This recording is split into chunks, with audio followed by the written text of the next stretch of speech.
Баршаңызға сәлем достар. Бүгін біз ракушки печеньесін дайындайтын боламыз. Алдымен ыдысымызға 400 грамм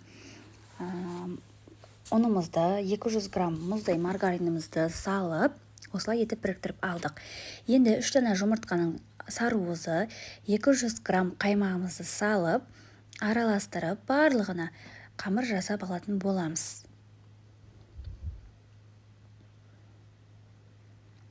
Міне достар, менің қамырым дайын. Енді осы қамырымызды майда бөліктерге бөліп, осылай шарик етіп қоямыз.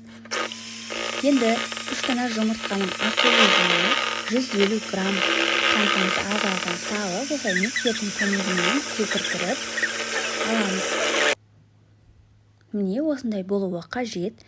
Енді осы қамырларымыздың барлығына осылай дөңгелек домалақ етіп жайып, қатты қалың емес, қатты жұқа емес етіп жайып аламыз. Сосын ішіне осындай салмасını бір қасықтан салып шығамыз.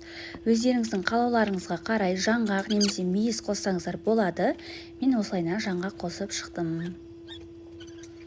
Міне осы видеодағыдай етіп, екі бүктеп осындай формаға келтіретін боламыз.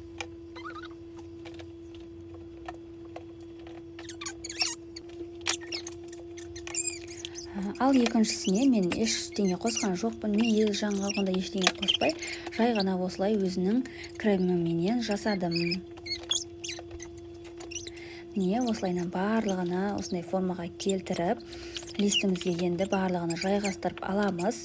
160 градуста қызып тұрған пешімізде 20-25 минуттай пісіретін боламыз. Міне менің ракушкілерім пісіп шықты. Енді печеньеміз кішкене суыған соң бетіне осындай молокомызды жағып, осылай етіп қоямыз. Міне сіздер де осылай жасап көріңіздер. Өте жұмсақ, дәмді печенье болып шығады. Шаймен ішкенге өте күшті әрі дәмді.